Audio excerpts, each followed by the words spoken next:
the Holland Land Office Museum for our guest speaker series for 2025. Shout out to Tompkins Community Bank and Batavia Rotary Club for helping sponsor the event for next year. So we're very excited about that. We're very excited to have an old friend back again, back to her stomping grounds, Nellie Ludemann from the National Women's Hall of Fame. I like to think I helped propel her career, so that's my pat on my own back. But we're very excited to have her. She's going to talk about women aviators and astronauts who have been inducted into the Hall of Fame. So, Nellie? Awesome. Thank you. Good evening. How are we doing? Good. Good. So, yes, once again, my name is Nellie Ludemann. I am the Museum and Community Relations Manager for the National Women's Hall of Fame.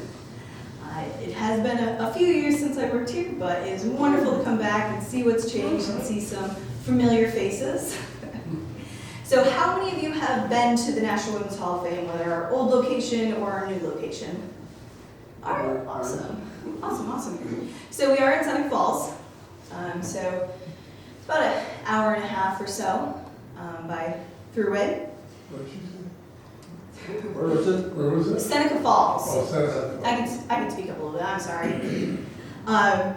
So first I just want to go over a little bit of the history of our organization, the building that we're in, and then we'll get to the exciting part, which is the women that have been inducted into our Hall of Fame. So we're going to try this. So the National Women's Hall of Fame was incorporated in 1969, and our story begins with one of our founders. They went down to the Hall of Great Americans in New York City, and they found great inconsistency in the representation of men versus women. So out of the 110 individuals represented, only 9 of them were women. So he was a little disturbed by that information. So he went back to Seneca Falls, told his really good friend, a woman named Shirley Hartley, and Shirley is the one that kind of spearheaded the movement to create the organization. So she got together like-minded individuals, people with money. They all got together and had what was called a founder's tea, so a little tea party. So just like the 1848 Women's Rights Convention, which was also held in Seneca Falls, that started with a tea party. We started with a tea party. So the building that we're currently housed in is that upper right one. That is our 3rd location. It's inside what was known as the Seneca Knitting Mill. So that was originally constructed in 1844, and it operated as a woven woolen good manufacturer until 1999. So they only made wool products, mostly activewear, hosiery for both children and adults. For the latter part of their life, from the 1960s to their closing in 1999, they only made socks. So it's even better that we have been kind of taking over this building and reconstructing it, bringing it back to its former glory, because it was known for primarily only hiring women, especially during times when it was very looked down upon for women to find employment, to financially sustain themselves and their families. So tonight, I'm going to talk to you about some of the inductees of the Hall of Fame. We're going to talk about their achievements, a little bit of their life, fun facts, and they're all going to relate to the sky. So we have aviators, we have astronauts, and we have an astronomer. So when it comes to our inductees, the Hall of Fame really tries to induct women of achievement, not just notoriety. So if you were to go to our website and look through the list of all the women that have been inducted, you're only going to recognize about 11% of the names. So there's big names like Michelle Obama, Serena Williams, Elizabeth Cady Stanton, Susan B. Anthony, those names. But there are many, many stories of women that aren't as well known. So I tried to kind of create this around those women. So you might not have heard of them, but they, for the most part, most of them have local or state connections. So I tried to bring it closer. So if I were to ask you who the first American female aviator was, who would you say? Yes. Amelia Earhart. Okay, anyone else? Before that. Probably somebody before her. Somebody from World War II. We're definitely before, but that is a good guess. So a lot of people would say Amelia Earhart because Amelia is kind of the most well-known when we talk about the beginning of female aviation. But the title actually goes to a woman named Blanche Stewart Scott. And she took her flight in 1910. So about 22 years before Amelia did her really famous solo flight across the Atlantic. That was 1932. So Blanche Stewart Scott was born on April 8th, 1885 in Rochester, so close by. She led a very active childhood. She loved exploring and generally being just outdoors. Her mother often called her quite rebellious after her many attempts to turn her into a lady failed. So before Blanche was flying high in the sky, her first love was actually automobiles. She learned how to drive at age 13, and she actually terrorized the streets of Rochester so much that the city council actually had a vote on whether they would ban her from driving. Oh my gosh. So, 1910, at the age of 25, she was the second woman to make the transcontinental road trip across America in an automobile. Wow. So she's got lots of big things to her name. The first, so she was the second. The first one was a woman named Alice Hurley Ramsey, and she did it just the year before in 1909. So on the surface, Blanche made this trip purely for her own enjoyment. She just wanted to do it. But she also kind of wanted to bring attention to the fact that she thought that women were kind of becoming too reliant on chauffeurs and men to drive them around, and that she wanted to be an example to show them that they could do it too. So this continental trip caught the eye of a gentleman named Jerome Fentulli, who was part of the Glenn Curtiss aviation team. So Glenn Curtiss was an airplane manufacturer out of Hammondsport, so another semi-local connection. And he had created a showcase team to help show off his airplanes, to try and get them to sell more. And it kind of evolved into this exhibition show where these aviators would show off their skills and do bigger and bolder stunts. So Jerome went up to Blanche and asked her if she would like to learn how to fly from Glenn Curtiss himself. But he didn't ask Glenn Curtiss if he wanted to do it. So Glenn Curtiss was very, very hesitant. He really didn't want to do it because he was afraid of the negative publicity that might come from it. But he did end up doing it, and Blanche became his first and only female student. So Blanche learned to fly on a Curtiss pusher, and she did it all while wearing bloomers and 3 petticoats. So by September 6, 1910, she was the first American woman to fly. Just the next month, in October of 1910, she made her first public flight in Fort Wayne, Indiana. Then the next year, she joined another exhibition group led by Thomas Baldwin, and she started flying the Baldwin Red Devil up in the top corner.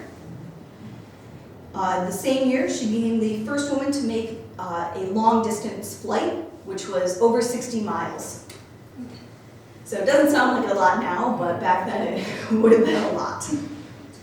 So eventually, Blanche decided to leave the East Coast for the West Coast, and she joined Glenn Martin, who was another aircraft designer, and she ended up being a test pilot with him.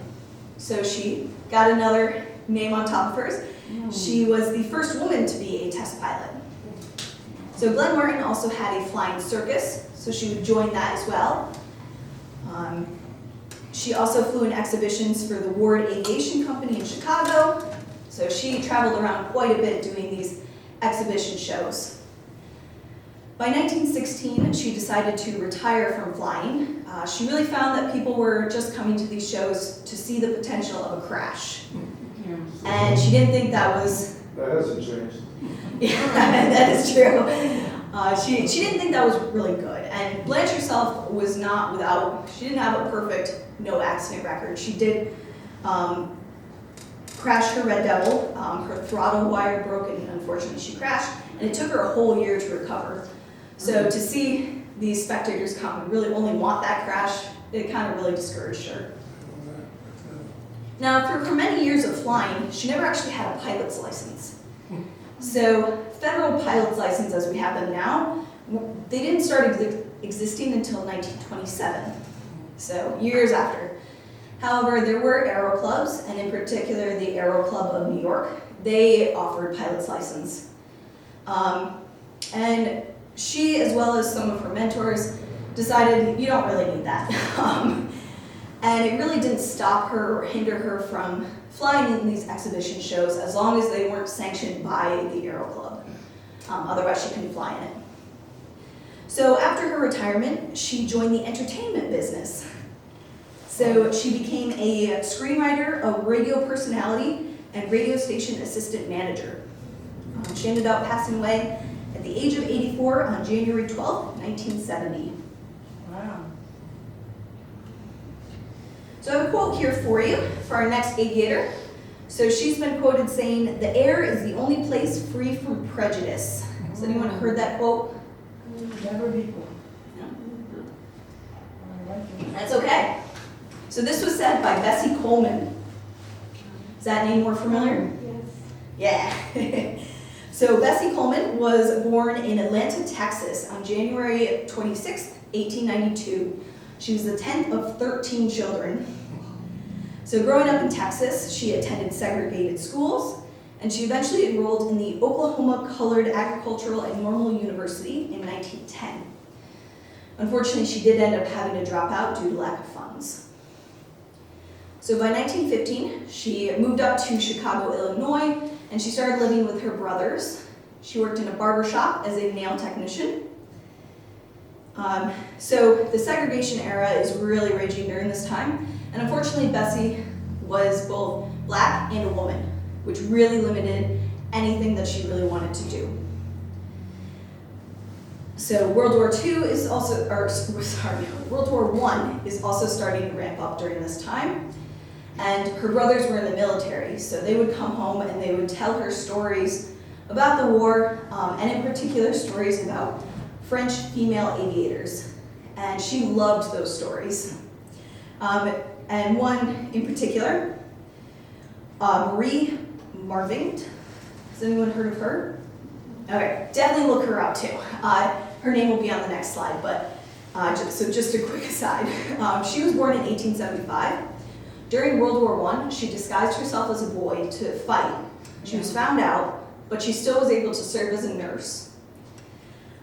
She then volunteered as a pilot for bombing missions. So she became the first female pilot for bombing missions. She earned the Croix de Guerre, which is a bravery in combat award. She also served in World War II as a nurse, and there she created the Air Ambulance Guard and was the first female air nurse. And then to top it all off, if you think about, she was born in 1875, so during World War I, she's getting into her 40s. And by World War II, she's getting like 67-ish, getting close to her 70s, and she did all these amazing things. Amazing. So imagine Bessie hearing these stories. I mean, I would want to do it too. So she's hearing all these stories about women who fought for their country and didn't take no for an answer. So Bessie decided she was going to find an aviation school to learn how to fly. Unfortunately, every single school that she tried rejected her. So she took it upon herself to learn French. She went over to France and she enrolled in the Cauldron Brothers School of Aviation. And after only 7 months, she got her pilot's license. So she became the first American woman to have an international pilot's license. So she traveled around Europe, she started to learn more advanced techniques, and she became a stunt pilot. So she did come back to the United States, and she continued being a stunt pilot she flew a Curtiss 4JN4 biplane, and she performed in a lot of shows for troops. So September 3rd, 1922, she flew at an event honoring veterans of the all-black 369th Infantry Regiment of World War I. That was held on Long Island. She also performed at a show honoring World War I's 370th Infantry Regiment. And through these shows, she really tried to raise money for other young black aviators to help them achieve their dreams of flying. She also wanted to create her own flying school. And she gained the name Queen Bess because she had a lot of skill and daring and was willing to do these tricky things. Unfortunately, Bessie was killed on April 30th, 1926 during an aerial show rehearsal where her and her co-pilot unexpectedly lost control of their plane, which turns out was already a little faulty. So she was out on a wing practicing for the stunt, and she was not harnessed in because they were doing dress rehearsal, and she fell to the ground about 2,000 feet. Yeah. And unfortunately, her co-pilot, who was also her publicity agent, his name was William Willis, he also passed away when the plane finally hit the ground. So Bessie Coleman has really left a long-lasting legacy for young black aviators, both male and female. So unfortunately, she wasn't able to start the school that she wanted, but the Bessie Coleman Aero Club was founded by Lieutenant William J. Powell in 1929.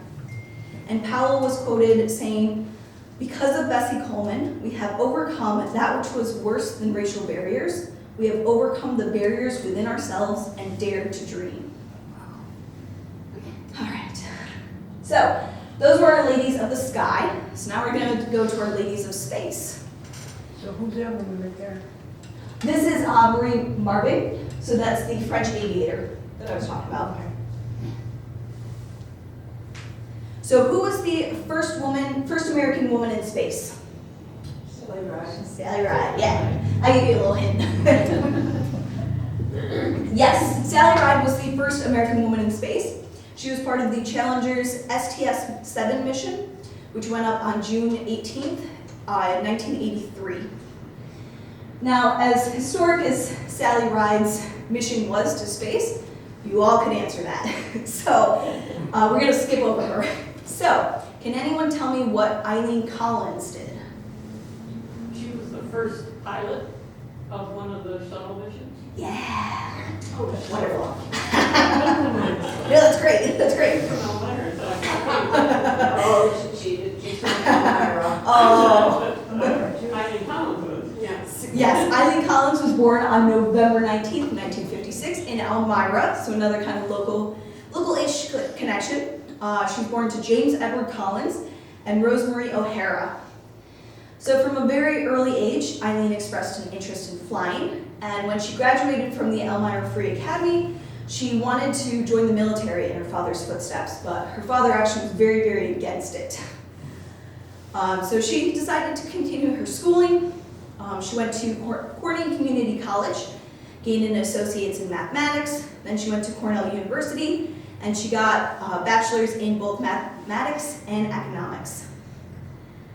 So she never really lost that dream of being able to fly, but now she also wanted to go into space.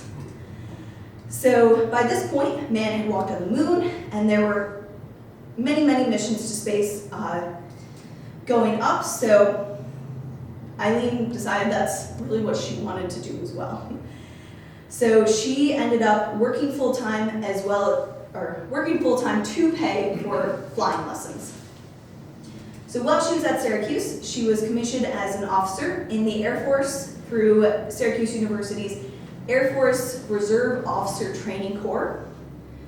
After she graduated, she went on to Vance Air Force Base in Oklahoma, and she was one of 4 women to be chosen for an undergraduate pilot training program. So she earned her pilot's wings within 3 years. And after years of service, she would fly troops around, she was a test pilot, she was an instructor, and much more. She ended up going back to school. She's a forever student. And she gained a Master of Science in Operations Research from Stanford University in 1986, and a Master of Arts degree in Space Systems Management from Webster University in 1989. Forever student. So January of 1990, Eileen was selected to join NASA, where she was initially assigned to the Orbiter Engineering Support Group. So those are the individuals, I had to look this up. Those are the individuals who engineered and tested the orbital structure and thermal protection system, or TPS. So that makes up the structural support and protection for the spacecraft as it goes out of orbit, or out of our atmosphere as it comes back in. So from there, she worked in mission control. She was a spacecraft communicator, the Astronaut Office Spacecraft Systems Branch Chief, Chief Information Officer, Shuttle Branch Chief, and Astronaut Safety Branch Officer. So she's done a lot. Wow. So Eileen became the first woman to pilot a space shuttle in February of 1995, and she piloted the STS-63 Discovery, which did an 8-day mission. It was part of this joint Russian-American space program, which included docking at a space station called Mir. She also piloted the STS-84 Atlantis. That was May of 1997, and that was a very similar expedition where they went back up to the spaceship or space station Mir, and they kind of exchanged goods with the Russians. So she made history once again, July of 1999, when she was the first woman to command a shuttle. So this time it was the STS-93 Columbia, and this mission they deployed the Shonda X-ray Observatory, and that was designed to help scientists study complex phenomena of the galaxy, so black holes, exploding stars, that sort of thing. So Eileen retired from NASA in 2006. During her career, she logged over 6,000 hours, 6,751 hours to be precise. That was just flight. And she flew 30 different types of aircrafts. During her career, she has also received numerous awards, including the Distinguished Flying Cross, Defense Meritorious Service Medal, French Legion of Honor, NASA's Outstanding Leadership Medal, Free Spirit Award, and the National Space Trophy. So far up to this point, there's only been 3 American women to command space missions: Eileen, Peggy Whitson, and Christina Koch. Now, on to our other astronauts. Does anyone know who the first, and to this day, the only astronaut to appear on Star Trek?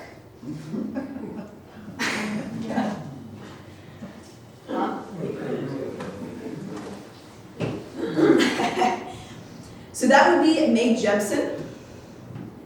So she was the first Black American woman in space, and she was also the first astronaut and only astronaut to appear on Star Trek.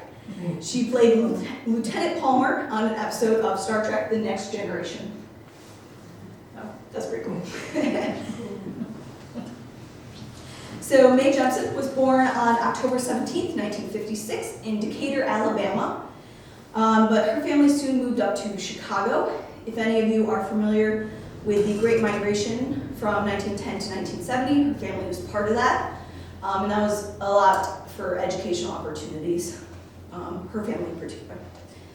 So Mae was a very, very studious child, also kind of a forever student, just like Eileen.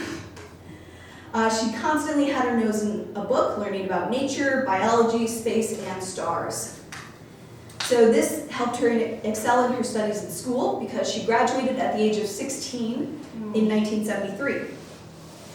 She also, during her school days, she won a countywide science fair with a project on sickle cell anemia. So, yeah. After high school, she attended Stanford University under a National Achievement Scholarship. While she was there, she was president of the Black Student Union. She learned Swahili. She choreographed and performed in a arts production.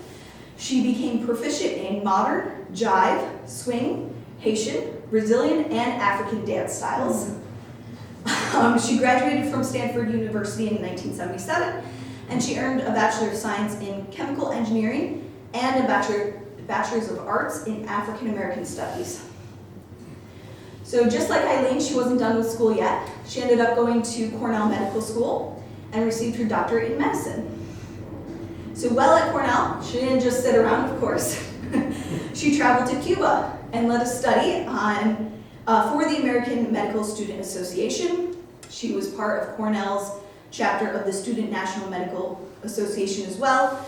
She worked in Cambodia at a refugee camp and in Thailand.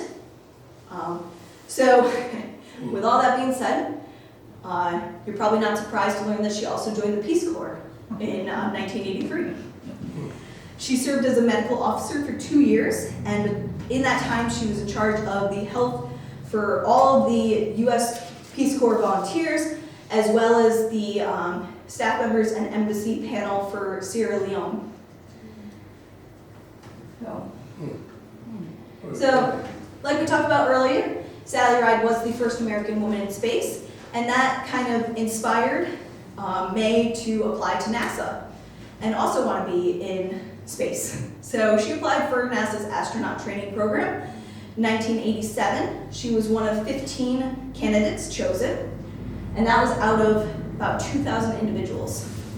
So, pretty impressive. She became the first Black American woman to fly in space on September 12, 1992. And she flew with the Endeavour mission, STS-47. So during that mission, she studied the effects of weightlessness and motion sickness on the crew, and she spent over 190 hours in space doing 127 orbits of Earth. So she ended up leaving the astronaut corps in 1993. So she didn't stay in long, but she did a lot in a little bit of time.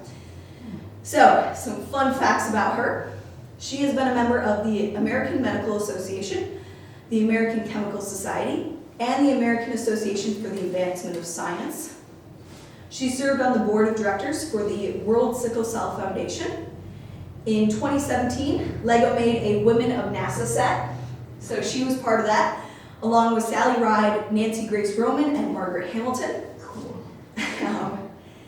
She has been inducted to the National Hall of Fame, but she's also a member of the International Space Hall of Fame and the National Medical Association Hall of Fame. She was a consultant on the National Geographic drama series called Mars and the 2022 Pixar motion picture, Buzz Lightyear. Very good, by the way. Is it very good? I haven't seen it. But she worked on it with them. So these are just some statistics for you. So these are as of February of 24, so just last year. The blue is male and the black is female, so that's the number of people that have gone into space. And then you've got it by country as well. That's just women on the right.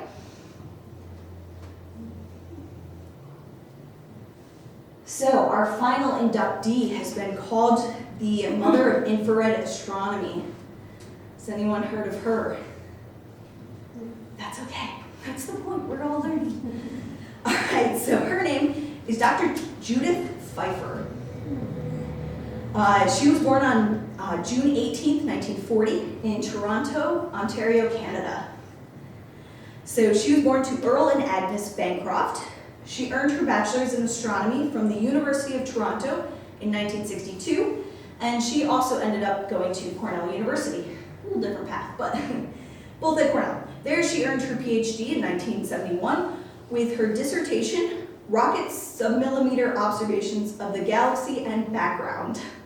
So that was just kind of the beginning of her work in infrared astronomy. Don't ask me what that means. I tried looking at her thesis or her dissertation, and that's not my strength. But at Cornell, she would also meet her husband, Robert Pfeiffer. So she joined the faculty at the University of Rochester in 1971. She was appointed assistant professor of astronomy in 1972, associate professor in 1977, and professor of astronomy in 1983. From 1979 to 1994, she was also the director of the CEK Observatory. So she did a lot. She finally retired from teaching in 2002, but she wasn't actually done yet. So in addition to teaching, she and a colleague named William J. Forrest, they studied star formations. So together, they were the first to use an infrared array camera to capture starburst galaxies, and we'll see some of those in the next slide. They designed and launched an infrared array camera. So those are like the eyes to the Spitzer Space Telescope. So that was launched in August of 2003, and that telescope was actually just retired in 2020. So that's that bottom one. It's kind of an AI image, but that was the only thing I could get. So that camera in particular was used to help map birthplaces of stars and planets in both our galaxy and others. She was also part of the team at U of R that developed the NEOCam, which is the Near-Earth Object Camera, or surveyor. That utilizes infrared light sensors that can detect potentially hazardous objects like asteroids coming towards Earth. So she also helped develop mercury cadmium telluride arrays. And I tried looking this up and I still don't super understand it, but those arrays are designed to respond to specific infrared wavelengths for imaging and spectroscopy. So spectroscopy, I'm sorry. Whatever you say, we believe. Thank you. That is a scientific technique that studies how matter interacts with electromagnetic radiation, so light. Wonderful if you understood any of that. Please explain this to me later. So overall, her observational research and studies have been used to observe other astronomical phenomena like planetary nebulae, brown dwarfs, and the galactic center. And she's authored over 200 papers and articles. Quite academic. So these are some of the star formations and the birth of stars. Those two pictures right there coincide with those two little boxes. Those are just like the blown up versions. So in 2002, Judy received the Susan B. Anthony Lifetime Achievement Award from the University of Rochester. She was inducted into the National Women's Hall of Fame in 2007. 2009 is when the article from Discover magazine indicated that she is considered to be the mother of infrared astronomy. So finally, she was also elected a Legacy Fellow of the American Astronomical Society in 2020. So one of her coolest honors, though, in my opinion, is it happened in 2010. So she had a former colleague. Her name was Amy Menzer, and she was working in NASA's Jet Propulsion Lab, and she discovered an asteroid that was coming towards Earth. And she gave it a generic name. It was 2010 JP109. And she thought about it more, and she's like, this is fate that it has the same initials as Judy, my really good friend and mentor. So she renamed the asteroid after Judy. So it is now called 306128 Pfeiffer. And the official naming citation was published by the Minor Planet Center on January 31st, 2018, sorry. So the Pfeiffers lived just on Cuba Lake in Seneca Falls. So they lived there pretty much after they graduated from Cornell, and then she taught at U of R, did a lot of her research there. She passed away February 21st of 2022 at the age of 81. She was very, very active in the Seneca Falls community. She did a lot of work with the National Women's Hall of Fame. She was the vice president of the board of directors for the Seneca Museum of Waterways and Industry. She started, during the It's a Wonderful Life Festival, the Seneca Museum always has a gingerbread decorating contest for both adults and kids. She started that. So now it is called the annual Judith Pfeiffer Gingerbread Decorating Contest. Wow, that's a name. Yeah. For her 80th birthday, which happened June 18th, 2020, the town kind of dedicated that day, proclaimed it to be Dr. Judy Pfeiffer Day. Oh, cool. Yeah, pretty awesome. Now, I started working in Seneca Falls in 2019. Unfortunately, I never did get to meet her, which I deeply regret because I've heard amazing things about her. I've heard that she was very, very humble. I don't think I learned that she worked for NASA until like 2 years after I started there. She just didn't advertise it. She just was a very, very wonderful woman. That bottom picture, so that's our building in the background under construction. That's Judy, that's Catherine Switzer. She was the first woman to run the Boston Marathon. She comes back to Seneca Falls a lot, and that's just one of our board members. Jeannie Giovannini, wonderful woman as well. Were they in a race or Yes. a marathon? So this was it's called the Right to Run. It's a 5K or a 19K, and that happens every year. In the past, it's been around convention days, which is in July. This past year, it was in May.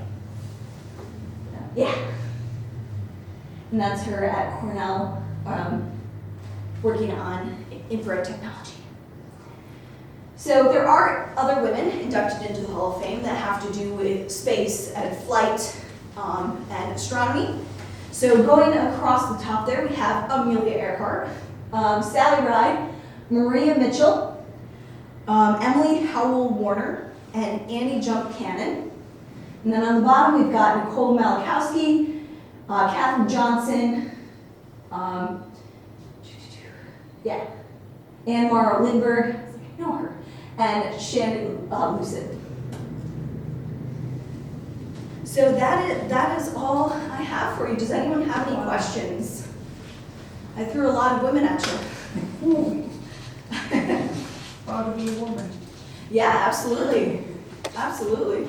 So I guess since I was talking about inductees, I'm just going to mention that so nominations to become a member, an inductee to the Hall of Fame, they all come from the public. So we always encourage all of you to nominate someone. You just go on our website, all the questions, criteria are there. So the woman has to be American, either by birth or citizenship. And she also has to have at least a 2-generational impact. So just kind of talking over all of these women here, you can kind of see how all of them have a 2-generational impact. Yeah. Does that bring up any questions? Yeah. Could you please tell us about your background and if your family has always been interested in history? And what is this about upcoming construction for which building or buildings or so on? And is there membership available? Absolutely. I'm looking right here because my parents are right here. I would say we would go to museums occasionally. But I think growing up, I've always been more drawn to history. My undergraduate degrees are in communications and anthropology. So I started going communications because I wanted to work in PR and advertising. And then I decided that I really wanted to learn anthropology because I liked mythology. And I just wanted to keep studying, so I got a minor in museum studies and public history. And that was all at Brockport. And as I was studying there, I realized that museums was really where I could get the best of both worlds, in my opinion. So I have a master's in museum studies from Buffalo State College. That's actually where I met Ryan. We had class together. And then I started working here for about a year and a half or so. And then I went to the Seneca Falls Historical Society first. I started out as their educator. And then I was their director for about a year and a half. And then I moved on to my role here at the National Women's Hall of Fame. I also studied to earn a curriculum and instruction degree. So that was my second master's. But I've always really liked history, I think. So yes, I mentioned construction. Go back. Yes, so the building that we are housed in currently, the Seneca Knitting Mill, it was closed as an operational mill in 1999. It was then abandoned. So it really fell into disrepair. All the windows were broken. It was looted. Not good overall. So we acquired the building in 2007. We broke ground on its reconstruction around 2012 to 2014. We opened up our first floor in August of 2020. So I mentioned this was our third location too. So we were someplace else up until we were open in 2020. And we just opened up our second floor in last year, so 2024. So we only have 2 floors of the 4-floor building open to the public. So the top 2 floors are still in their original state. So the building is still, it's not under construction right now, but we are hoping it will be soon. We want to do some upgrades to the first and second floor, hopefully at the end of this year, beginning of next year. And when we will get to the other floors, it's hard to say. It's really based on funding. We do have a membership program. We are a 501c3 nonprofit. So we do have a membership program. And then we have admission into our museum. We accept, private donation. That's grants. We write a lot of grants. So that's kind of how we fund our organization. Yeah. The last picture that you showed us with the names, Yes. I'm assuming is that Annie Cannon, that she wasn't a pilot, was she an astronomer? Annie Cannon, yes. Oh, and the lady who is next to Sally Ride. Maria Mitchell, yes. They were both astronomers. Okay. Yep. I just was sure she wasn't going with the. Yes. So, right? Sally Ride and Shannon Lucid, I believe, are going to be the 2 astronomers. She was a pilot. I know she was just in the news, I'm going to get semi-political, I'm sorry. She was just in the news because a lot of her history online is being erased. Sure. But then we've got, of course, Katherine Johnson. If you've seen the movie Hidden Figures, wonderful Yeah. movie, highly recommend. I have. Anne Morrow Lindbergh, if you know Charles Lindbergh, that's his wife, also a pilot. And then Emily Howell Warner, I believe she was also a pilot. Yes. Was Nicole Malkowski a pilot? Yes, she was. Yeah. Yeah. I saw there were several other museums, and I saw that your particular museum is not open weekends. Was there a specific reason? So we are Tuesday through Saturday, 11 to Oh, 4. Saturday. Yeah, we are open on Saturdays, yeah. And what could you tell us about the tribute to Bedford Falls and Seneca Falls and the little fun? So that's the one I want to see right after yours. All right. So the It's a Wonderful Life Museum is always the second weekend in December. So this year it'll be the 11th through the 13th or so. So the reason why Seneca Falls is called Bedford Falls is not because it was filmed there. The story was inspired by Seneca Falls. So Frank Capra had an aunt that lived, and I can't remember whether it was Geneva or Auburn. So he would travel through Seneca Falls often, and one day he stopped for a haircut. His barber was a really good friend who always called him the goat. And so, more fun facts, sorry. If you look at any Frank Capra movie after It's a Wonderful Life, there's always some reference to a goat. And so the story is that that was because of that barber. Okay. But, so as he was getting his haircut, he noticed a plaque on one of our bridges, which is our Bridge Street Bridge. And he asked what it was for. And the plaque is dedicated to a young gentleman named Antonio Vericali.